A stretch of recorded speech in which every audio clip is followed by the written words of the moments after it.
The Acts of the Apostles, chapter 27. And when it was determined that we should sail into Italy, they delivered Paul and certain other prisoners unto one named Julius, a centurion of Augustus's band. And entering into a ship of Adramyttium, we launched, meaning to sail by the coast of Asia, one Aristarchus, a Macedonian, a Thessalonica, being with us.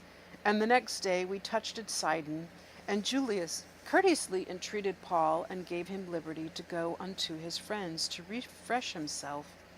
And when we had launched from thence, we sailed under Cyprus, because the winds were contrary. And when we had sailed over the sea of Cilicia and Pamphylia, we came to Myra, a city of Lycia. And there the centurion found a ship of Alexandria sailing into Italy, and he put us therein.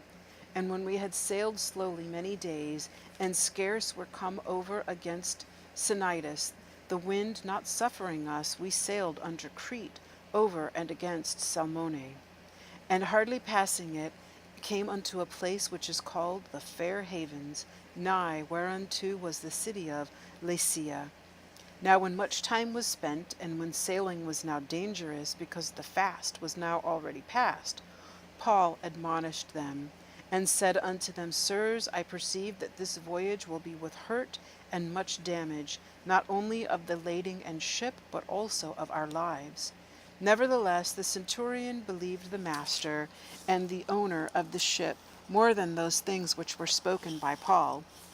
And because the haven was not commodious to winter in, the more part advised to depart thence also, if by any means they might attain to Phoenicia, and there to winter, which is an haven of Crete, and lieth toward the southwest and northwest. And when the south wind blew softly, supposing that they had obtained their purpose, loosing thence they sailed close by Crete. But not long after there arose against it a tempestuous wind, called Euroslydon. And when the ship was caught and could not bear into the wind, we let her drive. And running under a certain island, which is called Clauda, we had much work to come by the boat. Which when they had taken up, they used helps undergirding the ship, and fearing lest they should fall unto the quicksand, strake sail, and so were driven. And we became exceedingly tossed with a tempest, and the next day they lightened the ship. And the third day we cast out with our own hands the tackling of the ship. And when neither sun nor stars and many days appeared, with no small tempest lay on us, all hope that we should be saved was then taken away. But after long abstinence, Paul stood forth in the midst of them, and said, Sirs, ye should have hearkened unto me, and not have loosed from Crete, to have gained this harm and loss. And now I exhort you to be of good cheer, for there shall be no loss of any man's life among you, but of the ship. For there stood by me this night the angel of God, whose I am, and whom I serve, saying, Fear not, Paul, thou must be brought before Caesar, and lo, God hath given thee all them that sail with thee. Wherefore, sirs, be of good cheer, for I believe God, that it shall be even as it was told me. Howbeit we must be cast upon a certain island. But when the 14th night was come, and as we were driven up and down in Adria, about midnight the shipmen deemed that they drew near to some country, and sounded, and found it 20 fathoms. And when they had gone a little further, they sounded again, and found it 15 fathoms. Then, fearing lest we should have fallen upon rocks, they cast 4 anchors out of the stern, and wished for the day. And as the shipmen were about to flee out of the ship, when they had let down the boat into the sea under color, as though they would have cast anchors out of the foreship, Paul said to the centurion and to the soldiers, Except these abide in the ship, ye cannot be saved. Then the soldiers cut off the ropes of the boat, and let her fall off. And while the day was coming on, Paul besought them all to take meat, saying, This day is the 14th day that ye have tarried and continued fasting, having taken nothing.